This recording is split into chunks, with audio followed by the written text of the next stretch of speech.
Hello दोस्तों, merry Christmas to all of you. मैं संजय मिश्रा आपका स्वागत करता हूँ क्रिप्टो इनसाइडर टीए चैनल पे। दोस्तों, हर रोज की तरह सबसे पहले आज भी हम करेंगे चार्ट एनालिसिस, जिसमें हम बिटकॉइन और क्रिप्टो करेंसी का ओवरऑल स्ट्रक्चर कैसा रहने वाला है, उसके बारे में हम डिटेल में जानेंगे। साथ ही साथ आज हम देखेंगे कि डीफाई टोकन है क्या, ये कैसे काम करता है और इसमें इतना क्यों पोटेंशियल है कि ये हमारे इस 2020 और 21 के बुल मार्केट को लीड कर सकता है। साथ ही साथ दोस्तों, मैंने जो कल 3 टॉप ऑल्ट कॉइन्स बताए थे जो कि आने वाले टाइम में पोटेंशियल गेनर हो सकते हैं, अगर आपने अभी तक वो वीडियो नहीं देखा है, तो ऊपर लिंक पॉपअप हो रहा होगा, आप प्लीज़ उस पे क्लिक कीजिए और अभी देखिए, क्योंकि वो साल का बेस्ट इन्वेस्टमेंट बन सकता है आपके लिए। तो दोस्तों, शुरू करते हैं सबसे पहले आज का चार्ट एनालिसिस। दोस्तों, सबसे पहले बात करते हैं बिटकॉइन के डोमिनेंस लेवल पे। दोस्तों, जैसा कि कल मैंने आपको बताया था चार्ट एनालिसिस में कि बिटकॉइन का डोमिनेंस लेवल काफ़ी ज़्यादा बुलिश पैटर्न फॉलो करता हुआ दिख रहा है और यही कारण है कि हमें ऑल्ट कॉइन में काफ़ी ज़्यादा गिरावट पिछले 24 घंटों में देखने को मिल रहा है कंटिन्यूअसली। दोस्तों, अभी ये अप्रॉक्सिमेटली 69.62 के लेवल पे ट्रेंड कर रहा है और जो टारगेट लेवल है, अगर ये पैटर्न कंफर्म होता है तो इसका टारगेट लेवल अप्रॉक्सिमेटली 80 के अराउंड बनेगा। दोस्तों, लेकिन ये पैटर्न कंफर्म होने के लिए मैं अगेन फिर से कहूँगा कि हमें कम से कम नेक्स्ट वीक तक का इंतज़ार करना चाहिए। ऐसा मैं क्यों कह रहा हूँ, वो आपको वन डे के चार्ट पे समझ में आएगा।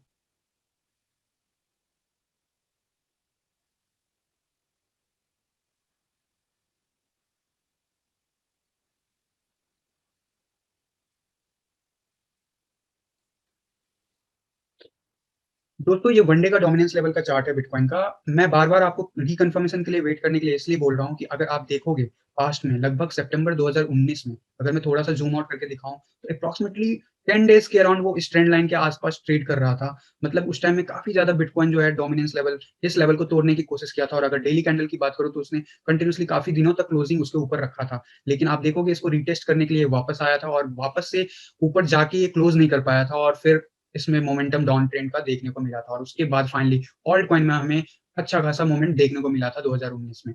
दोस्तों, इसलिए मैं बार-बार बोल रहा हूँ कि डेली जो चार्ट है वो काफ़ी बुलिश नज़र आ रहा है फिलहाल। अगर आप देखोगे इतनी हेल्दी वे से लास्ट टाइम भी ब्रेक नहीं किया था जितना हेल्दी वे से अभी किया है पिछले 24 घंटों में। लेकिन अगेन आप देखोगे तो थोड़ा बहुत अभी डाउनफॉल देखने को मिल रहा है, लेकिन हमें ये कन्फर्मेशन के लिए कम से कम नेक्स्ट वीक तक का इंतज़ार करना चाहिए। वीकली चार्ट कभी भी अभी तक इसके ऊपर क्लोज़ नहीं हुआ है, तो हमें वेट करना चाहिए कि कैसे बिहेव करता है bitcoin over this weekend and there after few days. तो दोस्तों, अगर ये चार्ट कन्फर्म होता है, तो जैसा मैंने बताया कि एप्रोक्सिमेटली 80 के अराउंड में आने वाले कुछ दिनों में देखने को मिल सकता है बीटीसी का डोमिनेंस लेवल। इसका मतलब ये है कि बिटकॉइन काफ़ी एग्रेसिव मूव दिखा सकता है। वो आइदर साइड हो सकता है, आइदर ऊपर की साइड या बिलो की साइड, लेकिन उसका जो मोमेंट है वो ऑल्ट कॉइन के मार्केट को काफ़ी ज़्यादा डोमिनेट करेगा और जिसकी वजह से ऑल्ट कॉइन में गिरावट और देखने को मिल सकता है। लेकिन जैसा मैंने बताया कि ये मैं कन्फर्मेशन आपको नेक्स्ट वीक के चार्ट में ही बताऊँगा कि वीकली लेवल पे ये कैसा बिहेव करता है। तब तक हमें इस चार्ट को रेगुलर एनालाइज़ करते रहना पड़ेगा। दोस्तों, अब बात करते हैं 1 आवर के बिटकॉइन के चार्ट की। जैसा कि मैं काफ़ी दिनों से आपको बता रहा हूँ कि 1 आवर का चार्ट को कंटिन्यूअसली जो ईएमए 20 है वो सपोर्ट दे रहा है, साथ ही साथ बोलिंजर बैंड का जो मिड लेवल ज़ोन है वो कंटिन्यूअसली सपोर्ट दे रहा है। दोस्तों, जैसे पहले भी मैंने इस चार्ट में आपको समझाया था कि जो 1 आवर के चार्ट पे जो कंटिन्यूअसली एक ये जो पैटर्न फॉर्मेशन बना था, उसके उसी रेंज में कंटिन्यूअसली बिटकॉइन ट्रेड कर रहा है और अभी भी आप देखोगे इसमें काफ़ी अच्छा सपोर्ट इसे नीचे से मिल रहा है और सेम टू सेम ऊपर इसको काफ़ी ज़्यादा रेजिस्टेंस मिल रहा है। अब ये चार्ट काफ़ी धीरे-धीरे नैरो बैंड होता जा रहा है, तो जो बिटकॉइन का मोमेंट है, हमें आने वाले कुछ घंटों में हो सकता है ये चार्ट ब्रेकआउट करते हुए दिखे। वो ऊपर भी हो सकता है, नीचे भी हो सकता है। जैसा मैंने बताया था, अगर ऊपर की तरफ होता है तो नेक्स्ट हमारा जो टारगेट है, वो एप्रोक्सिमेटली अब आज की डेट में अगर मैं बताऊँ तो एप्रोक्सिमेटली 24,800 के अराउंड में टच करता हुआ मुझे नज़र आ रहा है। वहीं अगर नीचे की तरफ बताऊँ, तो नीचे हमें जो सपोर्ट मिलेगा अगला, वो एप्रोक्सिमेटली 21,000 के अराउंड में दिख रहा है, जो इनिशियल सपोर्ट है, जो कि ये लॉन्ग टर्म सपोर्ट बना हुआ है बिटकॉइन में 1 आवर के चार्ट पे। आप देखोगे ये येलो लाइन बना हुआ है। तो दोस्तों, हमें आने वाले कुछ घंटों में शायद ये फॉर्मेशन टूटते हुए नज़र आए इस ट्रायंगल से एंड अगर ऐसा होता है तो वो ब्रेकआउट काफ़ी हेल्दी हो सकता है। दोस्तों, हॉलिडे की वजह से all over the world Christmas की हॉलिडे की वजह से जो भी ब्रेकआउट अगर हमें देखने को मिल सकता है, जो भी नीचे या ऊपर, उसमें अगर वॉल्यूम नहीं आता है, तो मैं उसे शॉर्ट टर्म में करेक्शन मान सकता हूँ, लेकिन वो लॉन्ग टर्म में आगे वो ट्रेंड शायद जारी ना रहे। तो ये हम आने वाले कुछ दिनों में देखेंगे कि क्या ये ब्रेकआउट इस ओवर द वीकेंड आता है? अगर आता है, तो उसका वॉल्यूम लेवल कैसा होता है? ये हमें नज़र बनाए रखना होगा। दोस्तों, अगर मैं बात करूँ 4 आवर के चार्ट की, तो आपको अगर 4 आवर के चार्ट में भी आपको बिटकॉइन जो है, सेम रेंज में आपको कंटिन्यूअसली सपोर्ट देखने को मिलेगा कि 20 ईएमए काफ़ी अच्छा सपोर्ट दे रहा है और बार-बार उसे गिरने से नीचे से बचा रहा है और वही जो हमारा पैटर्न जो ओवरऑल ड्रॉ किया है हमने, वो भी इसे काफ़ी अच्छा सपोर्ट और रेजिस्टेंस कंटिन्यूअसली दे रहा है। तो आने वाले लगभग अगर इस ट्रायंगल के लास्ट तक देखूँ तो approximately before the end of this year यानी 31st दिसंबर से पहले, ऑलमोस्ट 29 दिसंबर से पहले इस चार्ट को कहीं न कहीं एक डिसीज़न मेड करना होगा कि ये ऊपर की तरफ जाता है या नीचे की तरफ। तो वो आने वाले कुछ घंटों में हमें देखने को मिल सकता है पैटर्न, बिहेवियर कन्फर्म हो सकता है। सिमिलर वे में वन डे के चार्ट पे भी जो पैटर्न बना हुआ है, वो अभी भी उसी रेंज में कंटिन्यूअसली ट्रेड कर रहा है। तो हमें नज़र बनाए रखना होगा आगे के जो मोमेंट है बिटकॉइन का, उसके लिए इस चार्ट के ब्रेकआउट का, ये किस तरफ मोमेंटम लेता है। दोस्तों, अगर मैं वन डे की चार्ट की बात करूँ, आरएसआई लेवल अगर मैं देखूँ आरएसआई लेवल अभी ओवरसोल्ड ज़ोन से हल्का-सा अंदर आ गया है, जो कि अच्छी बात है। वहीं पे आप मैकडी का लेवल नीचे गिरता हुआ कंटीन्यूअसली दिख रहा है, जिसका रीज़न यही है कि बार-बार जो करेक्शन देखने को मिल रहा है, इसका रीज़न यही है कि जो बार-बार आवरली चार्ट्स पे जो करेक्शन देखने को मिल रहा है, वो ओवरऑल डेली चार्ट को इम्पैक्ट कर रहा है। लेकिन क्या ये डाउन ट्रेंड जारी रहेगा वन डे के चार्ट पे? अगर ऐसा होता है, तो हमें बिटकॉइन अभी भी अप्रॉक्सिमेटली 19,000 के प्राइस रेंज को टच करता हुआ नज़र आ सकता है, आने वाले कुछ दिनों में। लेकिन उसके लिए इस फॉर्मेशन को उससे पहले ब्रेक करना होगा। उसके बाद जो नेक्स्ट सपोर्ट लेवल बनेगा वन डे के चार्ट पे, वो अगेन मैंने बताया 20 ईएमए काफ़ी हेल्दी सपोर्ट दे रहा है, वो भी अप्रॉक्सिमेटली 21,200 के अराउंड में बना हुआ है, 297 के अराउंड बना हुआ है। वहीं अगर मैं बात करूँ जो ये ट्रायंगल फॉर्मेशन बना हुआ है, वो भी अप्रॉक्सिमेटली 20,900 के अराउंड के आस-पास आज की डेट में बना हुआ है। जो भी बिटकॉइन का मूवमेंट होगा, मैं आगे भी आपको उसके बारे में डेली अपडेट करता रहूँगा।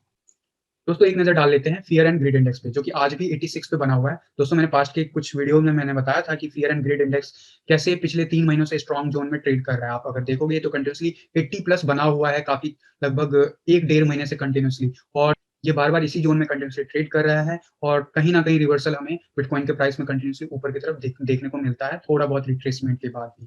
उसका रीज़न यही है कि कंटीन्यूअसली इसी क्लस्टर पे ट्रेड कर रहा है। अभी देखने वाली बात ये है कि लोअर लो बनाना स्टार्ट किया है, जो पास्ट डेज़ में रहे हैं परफॉर्मेंस वो 88 था, कल का इसका 93 था और ये 86 आ गया है। तो आने वाले कुछ दिनों में इसका फ़ियर एंड ग्रीड इंडेक्स का 80 के बिलो आ पाता है। अगर हम इस रेंज में कहीं न कहीं 80 के बिलो आते हैं, इस 82 के लाइन को के नीचे कहीं पे क्लोजिंग करते हैं, तो ये हमें करेक्शन देखने को मिल सकता है, जिस करेक्शन की हम पिछले कुछ वीडियो से बात कर रहे हैं, आने वाले कुछ ही दिनों में। दोस्तों ये तो बात हुई आज की चार्ट एनालिसिस की। अब बात करते हैं डीफाई के बारे में कि ये डीफाई है क्या? लेकिन इससे पहले मैं इसके बारे में बात करूँ, मैं आपको बताना चाहूँगा कि कल मैंने 3 ऐसे potential DeFi alt coin token आपको सजेस्ट किए हैं, जिसमें पोटेंशियल है कि वो आपके इन्वेस्टमेंट को 100 टू 200 एक्स कर सकता है। जानने के लिए कि उसमें ऐसा क्या पोटेंशियल है, आप कल का वीडियो ज़रूर देखिएगा, डिस्क्रिप्शन में उसका लिंक मैंने प्लेस कर दिया है। अब बात करते हैं कि ये डीफाई टेक्नोलॉजी है क्या? दोस्तों डीफाई क्या है? बेसिकली ये डिसेंट्रलाइज्ड फाइनेंस सिस्टम है। इसको समझने के लिए हमें एक्जिस्टिंग फाइनेंस सिस्टम जो कि सेंट्रलाइज्ड फाइनेंस सिस्टम है, उसको हमें समझना होगा। सेंट्रलाइज्ड फाइनेंस सिस्टम बेसिकली एक मीडिएटर का काम करता है, राइट? आपके पास एक्स्ट्रा मनी है, आप लेंड करते हो बैंक को, बेसिकली आप इन्वेस्ट करते हो या एफडी करते हो और उसके बदले बैंक आपको कुछ अमाउंट परसेंट में हर साल पे करती है। आप खुश हो, राइट? सेकंड पर्सन जिसको रिक्वायर्ड है कैश की, उस वो क्या करेगा? वो आप अपने यहाँ जो कुछ वैल्यू वाला आइटम है, वो गिरवी रखेगा बैंक को, राइट? बैंक उसके बदले उसको लोन देगी, अमाउंट देगी एंड जो पर्सन है, वो हर महीने इंटरेस्ट के साथ बैंक को पे करता रहेगा और जो बैंक है, वो उससे high interest compare to you, वो उससे हाई इंटरेस्ट ले रहा है और इन दोनों के बीच का जो डिफरेंस होता है, जो आपको वो लो इंटरेस्ट पे कर रहा हो, हाई इंटरेस्ट ले रहा है, इसके बीच का जो डिफरेंस है, वो बैंक का होता है, राइट? तो ये टोटल ओवरऑल सेंट्रलाइज़ सिस्टम है। बट इसमें मीडिएटर की ज़रूरत क्यों है? क्या ये विदाउट मीडिएटर नहीं हो सकता? ये बैंकिंग सिस्टम की ज़रूरत क्यों है? Basically security, right? अब मान लो अगर मैं सेंट्रलाइज़ सिस्टम को हटा देता हूँ और मैं अगर किसी नोन पर्सन को जानता हूँ, जो कि जिसको रिक्वायर्ड है पैसे की और वो आपको प्रॉमिस करता है कि वो आपको हर महीने एक्स्ट्रा देगा, इंटरेस्ट के साथ लौटाएगा, राइट? तो आप ये डील कर सकते हो।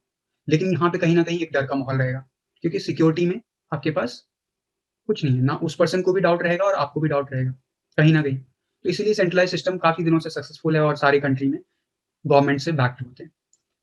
क्योंकि अगर सामने वाला पर्सन समझ लो ट्रस्ट ट्रस्ट कहीं उसने तोड़ दिया, सामने वाला पर्सन मान लो विजय माल्या है, तो आपका पैसा तो गया, राइट? तो दोस्तों अब समझते हैं डिसेंट्रलाइज़्ड फाइनेंस क्या है? बिल्कुल डिट्टो जैसा मैंने सेंट्रलाइज़्ड फाइनेंस बताया, वैसा ही ये भी काम करता है, बस इसमें फ़र्क ये है कि instead of real money and real assets like home like जैसे कि ज़मीन, जैसे कि सोना या फिर जैसे कि पैसा, ये नहीं करना होता है। इसमें हमें सिर्फ़ डिजिटल एसेट्स में डील करना होता है, राइट? मान लो कि किसी पर्सन के पास यूएसडीटी का टोकन है, ओके? एंड वो चाहता है कि मैं यूएसडीटी क्योंकि स्टेबल कॉइन है उस पे मैं इंटरेस्ट कमाऊँ। तो वो क्या करेगा अपना कॉन्ट्रैक्ट पे वो जो डिसेंट्रलाइज्ड फाइनेंस सिस्टम का जो ब्लॉकचेन है उस पे अपना टोकन को स्टैक कर देगा और वहाँ पे वो लॉक हो जाएगा। बदले में जो है इसको उस कॉन्ट्रैक्ट के हिसाब से कंटीन्यूअसली पेमेंट मिलता रहेगा, जो भी साइकिल होगा मंथली, ईयरली व्हाटएवर। और जब तक ये कॉन्ट्रैक्ट तब तक वैलिड है जब तक वो पर्सन ने लॉक कर रखा है वहाँ पे। जैसे ही अनलॉक करेगा उसको वो इंटरेस्ट रेट मिलना बंद हो जाएगा। अब सिमिलर वे में दूसरा पर्सन है उसके पास कुछ इथेरियम है, लेकिन उसको यूएसडीटी की ज़रूरत है। वो नहीं चाहता है कि वो उसे बेचे, वो बोरो करना चाहता है बेसिकली मनी यूएसडीटी के टर्म में ताकि वो बाकी क्रिप्टो करेंसी पे खेले लेकिन इथेरियम बेचना नहीं कर चाहता है। तो वो क्या करेगा वो इथेरियम अगेन इस डिसेंट्रलाइज्ड फ्रेमवर्क को देगा। डिसेंट्रलाइज्ड फ्रेमवर्क एक कॉन्ट्रैक्ट बना के दे देगा कि आपको इतना परसेंट रिटर्न फेवर में देना है यूएसडीटी के टर्म में। और वही जो रिटर्न मिलेगा वही इस बंदे को मिल जाएगा। बेसिकली बीच में कोई पार्टी इन्वॉल्व नहीं है, जो भी ये फी देगा वो इसके पास पहुँचेगा और जो भी इसने करेंसी दिया है वो इसके पास पहुँचेगा। मीडिएटर है, बस सिस्टम है। ओवरऑल कोई भी नहीं है, कोई भी मीडिएटर नहीं है, फिर भी ये नेटवर्क टोटल ओवरऑल सिक्योर्ड है। और ये सेंट्रलाइज़्ड जो बैंकिंग सिस्टम है, उसके भी जो बहुत सारे लिमिटेशंस है उसको भी दूर करता है। तो दोस्तों इन दोनों सिस्टम में सेंट्रलाइज़्ड में एंड डिसेंट्रलाइज़्ड में काफ़ी ज़्यादा डिफरेंसेस हैं। अगर मैं बेसिक डिफरेंसेस की बात करूँ तो ये काम एक सा करता है लेकिन काफ़ी डिफरेंसेस हैं और जो डिफरेंसेस हैं वही डिसेंट्रलाइज़्ड फाइनेंस सिस्टम को एक फाइनेंस 2.0 बनाता है। अगर मैं नेक्स्ट लेवल की बात करूँ तो it's a finance 2.0 next version of finance system जो कि आने वाले कुछ सालों में आपको देखने को मिलेगा पूरे वर्ल्ड वाइड ये पूरे इकोसिस्टम को चेंज कर देगा। क्यों? इसके लिए आपको मैं कुछ डिफरेंसेस बताता हूँ। सेंट्रलाइज़्ड सिस्टम को केवाईसी चाहिए होता है, नो योर कस्टमर राइट? चाहे आप इन्वेस्ट करो, चाहे आप बोरो करो, दोनों केस में आपको पूरा डिटेल में कस्टमर की इन्फॉर्मेशन चाहिए होता है। डिसेंट्रलाइज़्ड में आप एक-दूसरे से एनोनिमस रह सकते हो, फिर भी आप सिक्योर्ड हो। एक-दूसरे का कॉन्टैक्ट कोई वॉइड नहीं कर सकता। अगर वॉइड होगा तो वो जो अमाउंट है वो सामने वाला पर्सन का सेफ है। तो यहाँ पे केवाईसी की ज़रूरत नहीं है। We don't need to know each other. Centralised system की बात करें तो बेसिकली ये कंट्री लिमिटेड होता है। कुछ कंट्री में ये बैंक्स फेमस है या फिर ये पर्टिकुलर एक्सचेंज फेमस है और कुछ और कंट्री में डिफरेंट बैंक्स हैं या डिफरेंट एक्सचेंजेस हैं जो famous right? That is country limited. Globalisation, हमें ग्लोबलाइज़ेशन चाहिए right? Bitcoin is all about decentralised. तो डिसेंट्रलाइज़्ड फाइनेंस हमें ये प्रोवाइड करता है कि हमारा हमारा बाउंड्रीज़ नहीं है। हम किसी से भी कभी भी किसी भी विदाउट लिमिटलेस ओके, किसी भी टाइप का कॉन्ट्रैक्ट कर सकते हैं। थर्ड है सेंसरशिप। अगर किसी सेंट्रलाइज्ड फाइनेंस का कंट्रोल किसी पर्सन के हाथ में या गवर्नमेंट के हाथ में तो वो उसे सेंसरशिप कर सकता है, वो उसे मैनिपुलेट कर सकता है, राइट? लेकिन डिसेंट्रलाइज्ड में ऐसी कोई एंटिटी नहीं है, तो यहाँ पे ना कोई सेंसरशिप है, ना कोई लिमिटेशन है, ठीक है? लास्ट जो डिफरेंस है, वो है क्लोज़ सिस्टम। बेसिकली एक बार आपने अपना मनी इन्वेस्ट किया पर्टिकुलर आपने मान लो अपना मनी फंड जो है बैंक को दिया, उसके बाद से लेके जब तक आपके हाथ में वापस वो मनी नहीं आता, आपको नहीं पता वो मनी कहाँ-कहाँ होके कहाँ कैसे गया। फ्लोट सिस्टम का मतलब है बेसिकली अगर लेट्स सपोज़ आपने कुछ अमाउंट इन्वेस्ट किया, बैंक को दिया, एफडी किया। एफडी करने के बाद आपका पैसा आगे सिस्टम में कहाँ जा रहा है, आपको बिल्कुल नहीं पता। वही डिसेंट्रलाइज़्ड फाइनेंस में सब कुछ ब्लॉकचेन पे होता है और ब्लॉकचेन पब्लिक नेटवर्क पे होता है। तो आपको एग्ज़ैक्ट ट्रेसेबिलिटी मिलती है कि जो भी आपने कॉन्ट्रैक्ट साइन किए हैं, उसमें जो भी डिजिटल एसेट्स है, वो कहाँ किस-किस नोड पे कैसे ट्रांसफ़र हुआ है। आपको पूरा का पूरा ब्लूप्रिंट देखने को मिल सकता है आपका ब्लॉकचेन पे। तो it's completely traceable and transparent. तो दोस्तों ये तो कुछ बेसिक और काफ़ी इम्पोर्टेंट डिफरेंसेस है जो इस फाइनेंस 2.0 को या कहें हम डीफाई को काफ़ी स्ट्रॉन्ग बनाता है as compare to centralised finance. दोस्तों क्या ये डीफाई टोकन या डिसेंट्रलाइज्ड जो जितने भी टोकन्स हैं, क्या ये नए-नए हैं? ये क्या पिछले कुछ महीनों में आए हैं? क्या ये पिछले बुल रन में नहीं थे? दोस्तों थे। इसके कुछ के प्रोडक्ट्स भी थे, लेकिन वो काफ़ी अर्ली स्टेज में थे। जब तक बुल मार्केट एंड हुआ, तब तक इनके टोकन्स मार्केट में आ चुके थे। एंड वो उस टाइम में काफ़ी प्रॉमिसिंग प्रोजेक्ट्स में काउंट किए जा रहे थे, लेकिन कहीं न कहीं फ़ियर इतना बना after having the top on the market उसके बाद जब बियर मार्केट शुरू हुआ, लोगों ने उसमें इंटरेस्ट नहीं दिखाया शुरू के कुछ महीनों तक। मैं आने वाले टाइम में उन टोकन्स के बारे में, उन कॉइन्स के बारे में काफ़ी डिटेल में डिस्कस करूँगा। बट आज के लिए मैं बस ये बताना चाहूँगा कि जो इसका मतलब ये नहीं कि ये अभी का कॉन्सेप्ट है 2020 का, ये 2017 में भी था, 18 में भी था और 19 में ऑनवर्ड्स अभी तक ग्रो कर रहा था। लेकिन आज जो है वो एज़ ए प्रोडक्ट अवेलेबल हो गया, एज़ ए सर्विस अवेलेबल हो गया, जो कि किसी टाइम में मतलब आज से 2 ढाई साल पहले एक कॉन्ट्रैक्ट के फॉर्म में था बस। बेसिकली फंड रेज़िंग हो रही थी। Right, on the on the basis of token. तो इस बुल मार्केट में ये जो डीफाई है, ये पूरे के पूरे बुल रन को लीड करेगा। ये मैंने कल की वीडियो में भी बताया था। उसका रीज़न ही यही है। अब मैं एग्ज़ाम्पल देता हूँ आपको, क्या कि ये लेंडिंग और ये जो बोरोइंग है, क्या ये अभी हो रहा है? पहले नहीं होता था। बाइनेंस पे नहीं होता, अभी भी होता है बाइनेंस पे, राइट? सेंट्रलाइज़्ड है, पर्टिकुलर किसी कंट्री की है, राइट? अभी मान लो जिस कंट्री की भी है, उसके साथ मान लो इंडिया का वॉर हो गया, तो वो उसके ऐप्स डाउन कर देंगे, राइट? तो बेसिकली आप कंट्रोल कर सकते हो सेंट्रलाइज़्ड चीज़ों को, बट डिसेंट्रलाइज़्ड वो कंट्रोल नहीं कर सकते हो आप। बेसिकली एक्सटर्नल कोई भी एंटिटी उसको डिस्टर्ब नहीं कर सकती उसके इकोसिस्टम को, जब तक ओवरऑल पूरा इकोसिस्टम करप्ट ना हो जाए, राइट? दोस्तों मैं एक एग्ज़ाम्पल देता हूँ आपको। ये जो बोरोइंग है और जो लेंडिंग है, ये कॉन्सेप्ट कोई नया नहीं है। अभी आजकल जितने भी एक्सचेंजेस हैं, सभी ऑफर कर रहे हैं। लेकिन 2017 में कुछ-कुछ एक्सचेंजेस ऑफर कर रहे थे और कुछ-कुछ टोकन्स थे जो ऑलरेडी ऑफर करना शुरू कर चुके थे। लेकिन मैंने बताया था पहले भी कि 2017 में जब बुल रन स्टार्ट होता है, तो बहुत सारे स्कैम्स के टोकन्स आते हैं, क्योंकि डिसेंट्रलाइज़्ड है। क्योंकि ये डिसेंट्रलाइज़्ड है, कोई भी अपने मन से मैं भी चाहूँ तो मैं भी अपने टोकन क्रिएट कर सकता हूँ, राइट? और लिस्ट कर सकता हूँ। तो उसी तरीके से बहुत सारे स्कैम हुए थे। इसीलिए क्रिप्टो करेंसी में इन्वेस्ट करके पैसे आप इंटरेस्ट के साथ मल्टीप्लाई तो कर सकते हो, लेकिन जब आप सही टाइम पे अगर मार्केट में एंट्री एग्ज़िट नहीं लोगे, तो आपको थोड़े दिन बाद समझ में आएगा कि आपका जो इन्वेस्टमेंट था, वो बिल्कुल बुरी तरीके से गलत कॉइन में लगा हुआ था। वो असली जो टेस्ट होता है, वो बियर मार्केट में होता है, कि बियर मार्केट में कौन ग्रो कर रहा है, राइट? या फिर किसके फंडामेंटल स्ट्रॉन्ग्स। तो ये जो पूरा एक साइकिल था पिछले 2017 से लेकर अभी तक का, इसमें एक एग्ज़ाम्पल मैं आपको दिखाता हूँ। एक कॉइन था, जिसे मैंने पर्सनली भी यूज़ किया हुआ था ट्रेडिंग के लिए उस टाइम, बीसीसी। इसका नाम था बिट कनेक्ट, बीसीसी टोकन। और आप इसका रेट देखो, ये अप्रॉक्सिमेटली जो स्नैप मैंने लिया है, ये 7 जनवरी 2018 का है। ये टॉप 30 कॉइन में आता था एंड इसका रेट ऑलमोस्ट $376 पे उस दिन था। अगर मैं एग्ज़ैक्टली बताऊँ तो अप्रॉक्सिमेटली ये इसका स्टैट्स। तो उसमें मैं बताना चाहूँगा कि ये जो बिट कनेक्ट कंपनी थी या टोकन थी या फिर ये वेबसाइट जो भी था, इसमें बेसिकली होता क्या था कि ये उस टाइम में 2017 अर्ली में आप देखोगे कि ये एग्ज़िस्ट करने लगे थे। एंड इन्होंने एक नया कॉन्सेप्ट सब पब्लिक के लिए लेके आए थे। वैसे ये कॉन्सेप्ट पहले भी था, बट कहीं न कहीं सेंट्रलाइज़्ड इकोसिस्टम में, जैसे मैंने कहा कि एक्सचेंजेस को इम्प्लीमेंट करने में काफ़ी सारे नॉर्म्स फॉलो करने में टाइम लगता है। बट ये एज़ अ टोकन लॉन्च हुआ था लगभग जनवरी के आस-पास, ठीक है? और इस टोकन का अगर आप देखोगे कीमत, लॉन्चिंग कीमत मुश्किल से 17 सेंट था। 17 या 18 cent max to max, dollar में अगर बात करें। तो ये तो बात थी जनवरी 2017 की, ठीक है?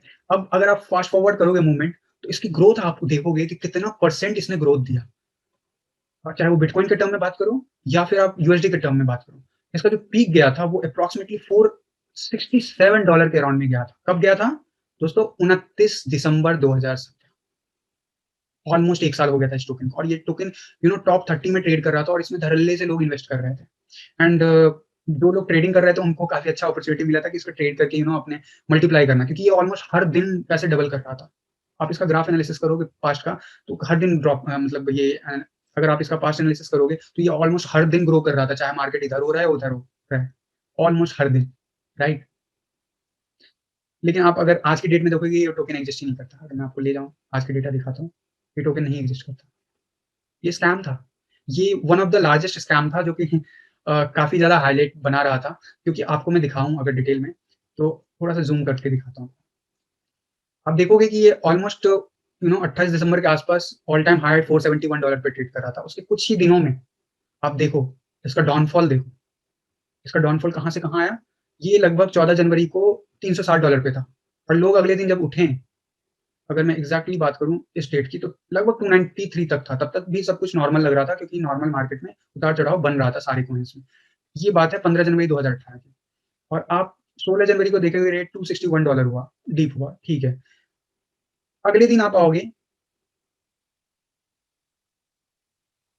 अगर मैं 17 जनवरी का डेटा आपको दिखा सकता हूँ, तो ये $21 पे आ गया था। सीधा का सीधा, $200 से सीधा $21 पे आ गया था।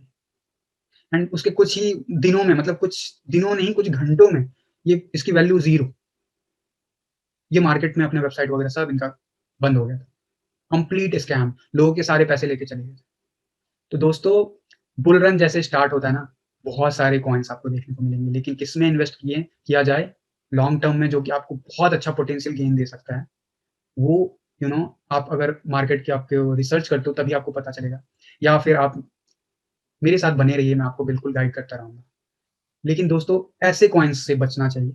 ये आपको स्टार्टिंग में कितना अच्छा ग्रोथ दे रहे थे, लेकिन जिन्होंने इसके अंदर अपने टोकेन्स, चाहे इथेरियम हो, चाहे बिटकॉइन हो, जिन्होंने इस पे लैंड किया था, वो रातों-रात लेके गायब हो गए।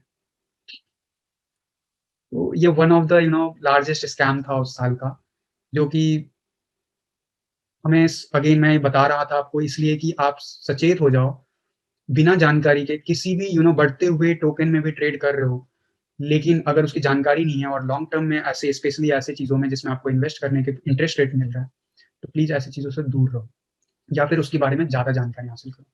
उसके बाद ही उसमें इन्वेस्ट करो, नहीं तो यहाँ पे जितने लोगों के पैसे इन्होंने डबल ट्रिपल किए थे इतने दिनों में, वो सारे पैसे जब लैंड हो गए ऑलमोस्ट इस टाइम में ऑल टाइम हाई रीच हो चुका था, ऑल्ट कॉइन हो या बिटकॉइन हो, उसके बाद ये सारे के सारे लैंडेड आइटम लेके मार्केट से छू मंतर हो गए थे। तो दोस्तों हमारे चैनल के साथ बने रहिएगा, क्योंकि आने वाले फ्यूचर के जो बुल रन है, उसमें भी ऐसे ही बहुत सारे टोकन्स आने वाले हैं। और अगर आपका एनालिसिस अच्छा नहीं होगा, तो आप भी शायद इसका शिकार बन सकते हो, क्योंकि जो पिछले मार्केट में जो बुल ट्रेंड में जो स्केल था, वो इस मार्केट में और ज़्यादा हो चुका है और पहले तो सेंट्रलाइज़्ड कहीं न कहीं था ज़्यादा चीज़ें, अब वो डिसेंट्रलाइज़्ड हो रहा है। अगेन ये सेंट्रलाइज़्ड था। ये ऐसा क्यों हुआ? ये सेंट्रलाइज़्ड था। पूरा कहानी का सार बताने का मतलब था कि जो बिट कनेक्ट थी, ये कंपनी थी, ठीक है? ये कोई कॉन्ट्रैक्ट नहीं था, ये जस्ट एक normal token Ethereum based network पे बना के इन्होंने टोकन सेल किया, अपना प्रोजेक्ट को दिखा के, व्हाइट पेपर दिखा के इन्होंने प्रोजेक्ट में इन्वेस्ट कराया लोगों से, फिर काफ़ी दिनों तक काफ़ी लोगों को रिटर्न्स भी दिया, तो लोगों के फेथ बनते चले गए और ओवर द 1 ईयर सारे के सारे जो भी लॉक थे उनके पास, सब लेके, तो ये होता है सेंट्रलाइज़्ड इकोसिस्टम। आज आपने रिपल का पिछले 24 से 48 घंटे में सुना होगा, राइट? रिपल के रेट काफ़ी ज़्यादा फ्लक्चुएट कर रहा है, रिपल डाउन जा रहा है, रिपल डाउन जा रहा है। पिछले 7 दिनों में लगभग 55% डाउन हो गया, राइट? ऐसा क्यों हुआ? आई एम श्योर अगर आप थोड़ा बहुत गूगल करते हो तो आपको ये बात पता होगा। और अगर आपने इन्वेस्ट किया होगा, तो ज़रूर आपको ये न्यूज़ पता होगी कि यूएस में ऐसा क्या हुआ कि रिपल अचानक रातों-रात गिरने लगा। ऑल्ट कॉइन तो गिर रहे थे, नॉर्मल सभी गिरे हैं, लेकिन पिछले 7 दिनों में इसका रेट गिरने का देख लो। उसका रीज़न मैं बताता हूँ शॉर्ट में। ये वीडियो काफ़ी लंबा होता जा रहा है दोस्तों, अंत तक ज़रूर बने रहिएगा।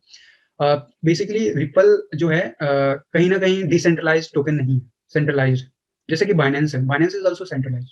This is not this is owned by someone. Similar way Ripple is also owned by some financial institute, okay? तो बेसिकली जो फाइनेंशियल इंस्टीट्यूट है, अगर मैं आसान भाषा में समझाऊँ, ये फाइनेंशियल इंस्टीट्यूट का जो कंपनी का जो रजिस्टर्ड एड्रेस है वो यूएस का है, ओके? अब बेसिकली जो जो एक्सआरपी जो डील कर रही थी, वो कहीं न कहीं एक कैटेगरी में फॉल होता है, जो कि सिक्योरिटीज़ से रिलेटेड लेन-देन में काउंट किया जाता है। उसमें बिटकॉइन या इथेरियम नहीं काउंट होते हैं। इसके बारे में कभी डिटेल में आपको बताऊँगा। बेसिकली यूएस में कुछ लॉज़ हैं जिसके अंदर जो अगर कोई भी लेन-देन अगर वो सिक्योरिटी के अंदर फॉल होता है, तो आपको एग्ज़ैक्टली सारा कुछ डेटा गवर्नमेंट को बताना होता है। ठीक है? सिमिलर वे केवाईसी करना होता है। ठीक है? तो basically XRP registered US base है। इन्होंने केवाईसी नहीं किया। ठीक है? तो अभी जो वहाँ का जो फाइनेंशियल जो लेन-देन देखता है, उन्होंने इसके ऊपर क्लेम कर दिया। ठीक है? बिलियंस ऑफ मनी का। इन्होंने पिछले 4-5 साल में इतने पैसे कमाए हैं, बट ये इन्फो हमें शेयर नहीं किया, तो उसके ऊपर क्लेम ठोक दिया गया और ये लॉ सूट किया गया बेसिकली। इसके बारे में कभी डिटेल में पूरा न्यूज़ बताऊँगा अगर इम्पोर्टेंट लगा मुझे। मैं बस बताना चाहूँगा कि ये अगेन सेंट्रलाइज़्ड टोकन है और कहीं न कहीं अभी वो एक्सक्यूज़ दे रहे हैं कि हम यूएस छोड़ के कहीं और चले जाएँगे। दोस्तों अब ये समझो आप इस बात को कि एक्सआरपी फाउंडेशन बोल रही है कि मैं यूएस के एड्रेस से मूव कर जाऊँगा, किसी और कंट्री में रह जाऊँगा। Obviously there are solution. बहुत सारे ऐसे कंट्रीज़ हैं जो फेवरेबल एनवायरनमेंट देते हैं। तो एक्सआरपी अगर मूव कर जाती है वहाँ पे, ठीक है, आने वाले कुछ सालों में वापस से रिकवर करेगा प्राइस, ठीक है। बट आप अगर इसकी हिस्ट्री चार्ट देखोगे ना, ये पास्ट में बहुत बार ऐसे कर चुका है। मतलब मैनिपुलेशन है ये कंप्लीटली। मैनिपुलेशन अगर आप मैं आपकी आपको इसको शॉर्ट में हिस्ट्री दिखा देता हूँ। दिस इज़ मैनिपुलेटिव क्योंकि कहीं न कि कहीं ये ओन्ड बाय समवन है। अगर मैं इसका ऑल टाइम हिस्ट्री दिखाऊँ, आप देखोगे इसका एक्सआरपी का रेट देखो, इतना हाई जाता है, फिर डाउन जाता है, फिर हाई जाता है, फिर डाउन जाता है, फिर हाई जाता है, फिर डाउन जाता है। अभी फिर से थोड़ा-सा मोमेंटम बनाया था, फिर से डाउन गया। तो ये पहली बार नहीं हो रहा है, अगर आप चार्ट एनालिसिस देखोगे इसका, तो ये पास्ट में ऐसा बहुत बार कर चुका है और ये कोई ऐसा पर्टिकुलर साइकिल के बेसिस पे नहीं हो रहा है। हमेशा लास्ट टाइम बुल साइकिल में भी एक्सआरपी को बहुत अच्छे-अच्छे न्यूज़ आते थे, फिर अचानक से ऐसी बातें आ जाती थी कंपनी की तरफ से कि वो रातों-रात गिर जाता था। तो this is the disadvantage of centralised system. ये लाइव एग्ज़ाम्पल है एक्सआरपी का कि सेंट्रलाइज्ड सिस्टम में कितना मैनिपुलेशन या फिर कितना गवर्नमेंट का इंटरफेरेंस हो सकता है और उसकी वजह से जो इन्वेस्टर्स हैं, उनको भुगतना पड़ता है, राइट? तो अगर आप इन सब चीज़ों से बचना चाहते हो, तो प्लीज़ आप थोड़ा-सा हर एक कॉइन के बारे में ना थोड़ा-सा रिसर्च कर लिया करो बिफोर इन्वेस्टिंग इन देम। तो दोस्तों ये तो हुई डिटेल में एनालिसिस कि भैया ये एक्सआरपी तो एक सेंट्रलाइज़्ड टोकन है काइंड ऑफ इसलिए डाउन हुआ, ठीक है। वो जो बीसीसी थी अगेन वो सेंट्रलाइज़्ड था, किसी पर्सन का ओन था और वो ऐसा हुआ। तो अब आइडेंटिफाई कैसे करें कि कौन-सा टोकन, अगर मैं देखूँ यहाँ पे अगर मैं आपको CoinGecko पे दिखाऊँ तो यहाँ पे थाउज़ेंड्स ऑफ कॉइन है, राइट? लेकिन आपको कैसे पता चलेगा? तो दोस्तों इसका ना सबसे सेफ तरीका, बेस्ट तरीका, अब आप नया ऑप्शन देख रहे होगे डीफाई। डीफाई पे क्लिक कर लिया अगर, जो डीफाई के टोकन है ना वो कंप्लीटली डिसेंट्रलाइज्ड है। तो क्या डिसेंट्रलाइज्ड होने से क्या उसपे अ, हैकिंग नहीं हो सकता? बिल्कुल हो सकता है। कब हो सकता है? दोस्तों जब 51% नेटवर्क आपके कंट्रोल में, मतलब ओनर कौन होता है कंपनी का? जिसके पास 51% मिनिमम शेयर होता है, 49% वाले की चलती नहीं है। यू नो बिटकॉइन बिल्कुल ट्रांसपेरेंट है, ब्लॉकचेन पे है, डिसेंट्रलाइज्ड है। गवर्नमेंट काफ़ी टाइम से कोशिश की बैन करने की, हो पाया क्या? नहीं हो पाया ना। अगर ये सेंट्रलाइज़्ड होता ना तो हो चुका होता। फेसबुक का कॉइन के बारे में आपने सुना होगा। फेसबुक के कॉइन को लॉन्च करने में फेसबुक को कितना प्रॉब्लम फेस करना पड़ रहा है। क्यों? क्योंकि it is owned bye Facebook, क्योंकि सेंट्रलाइज़्ड है, काफ़ी सारे परमिशंस लेने पड़ते हैं। डिसेंट्रलाइज़्ड में कोई परमिशन नहीं। तो ये एडवांटेज भी है और डिसएडवांटेज भी है। डिसएडवांटेज कैसे? कि आज मैं चाहूँगा, मैं अपना कॉइन बनाऊँगा और उसे डिसेंट्रलाइज़्ड एक्सचेंज पे लिस्ट कर दूँगा, फ्री में। फ्री में। सेंट्रलाइज़्ड एक्सचेंज, आप बाइनेंस पे अगर अपना कॉइन लिस्ट कराना चाहोगे, बाइनेंस वाले आपको काफ़ी अच्छा चार्ज करेंगे। उनके उनके बहुत सारे नियम होंगे जिसको फॉलो करना पड़ेगा। लेकिन डिसेंट्रलाइज़्ड एक्सचेंज पे कुछ भी कर लो। आप भी कर लो, मैं भी कॉइन बना दूँगा। मोदी जी के नाम का कॉइन बना दूँगा, केजरीवाल के नाम का कॉइन बना दूँगा। It's easy, it's free, right? बस थोड़ा टेक्निकल आपको नॉलेज होना चाहिए। You can also make your own token. तो प्रॉब्लम यहाँ पे आती है कि डिसेंट्रलाइज़्ड टोकन पे कौन-सा टोकन रियल है, वो कैसा पता चले? ठीक है, डिसेंट्रलाइज़्ड टोकन अच्छे होते हैं, लेकिन डिसेंट्रलाइज़्ड टोकन जो हैं या डिसेंट्रलाइज़्ड जो प्रोजेक्ट्स हैं, वो उसका एनालिसिस कैसे करें कि ये सही है या फेक है? क्योंकि कॉइन तो कोई भी बना सकता है। अब इंडिया नाम का कॉइन बना दूँ मैं, तो क्या वो इंडिया का हो जाएगा? रुपीज़ नाम का मैं अगर अगर डिजिटल करेंसी बना दूँ और रुपीज़ का सिंबल दे दूँ, मुझे तो किसी गवर्नमेंट से परमिशन नहीं लेनी होगी। तो क्या वो रुपीज़ हो गया क्या? उसकी वैल्यू 70 रुपीज़, जो भी आपका रेट चल रहा है आपका 1 रुपीज़ इक्वल टू वो हो जाएगा क्या? नहीं ना। तो आपको ना काफ़ी रिसर्च करना चाहिए जब भी आप डिसेंट्रलाइज़्ड सिस्टम, सेंट्रलाइज़्ड सिस्टम में बेनिफिट ये है कि आपके पास एक नेम होता है। फॉर एग्ज़ाम्पल अगर फेसबुक अपना टोकन लेके आता है कोई भी, तो आपको पता है ये फेसबुक का है, अगर कुछ भी हुआ तो फेसबुक को पकड़ूँगा। डिसेंट्रलाइज़्ड में आप किसको पकड़ोगे, राइट? ना नाम पता है, ना कंपनी के एड्रेस पता है, कुछ नहीं पता। तो दोस्तों अब मैंने डिसेंट्रलाइज़्ड फाइनेंस की बात की और इतनी बड़ी बात करने के बाद ये बात कर रहा हूँ कि उसके में उसमें तो मतलब ट्रस्ट फैक्टर है नहीं, अगर किसको पकड़ोगे? बात ये आती है डीफाई टेक्नोलॉजी जो है ना, वो काफ़ी सिक्योर्ड है। DeFi is decentralized finance. This is not only decentralized, decentralized finance मतलब existing finance में जितनी भी प्रॉब्लम्स हो उसका सॉल्यूशन दे रही है decentralized finance। जो existing जो सिस्टम है उसकी जो सिक्योरिटी है वो decentralized finance दे रही है। उसके ऊपर जो उसकी लिमिटेशन थी उसका भी सॉल्यूशन decentralized finance दे रही है। और जो मीडिएटर का काम का जो चार्ज बैंक या फिर आरबीआई आपसे लेती है, वो भी कम हो जा रहा है। ऑलमोस्ट नील के बराबर है। दोस्तों आई एम होपफुल कि जो डीफाई टोकन है या डिसेंट्रलाइज्ड फाइनेंस सिस्टम है, उसको मैंने आपको आपके जो डाउट्स हैं काफ़ी हद तक क्लियर किए होंगे और बाकी जितना आप गूगल करोगे, जितना आप खुद का रिसर्च करोगे, उतनी ज़्यादा नॉलेज होगी। ये वीडियो काफ़ी लंबा हो गया। आने वाले टाइम में मैं और भी डिटेल में इससे रिलेटेड चीज़ों के बारे में बात करूँगा। बट आज के लिए फ़िलहाल के लिए इतना ही। आपके कोई क्वेरीज़ हो तो कमेंट बॉक्स में आप ज़रूर टाइप कीजिएगा। आगे आने वाली वीडियोज़ में ट्राई करूँगा उसका आंसर करने की।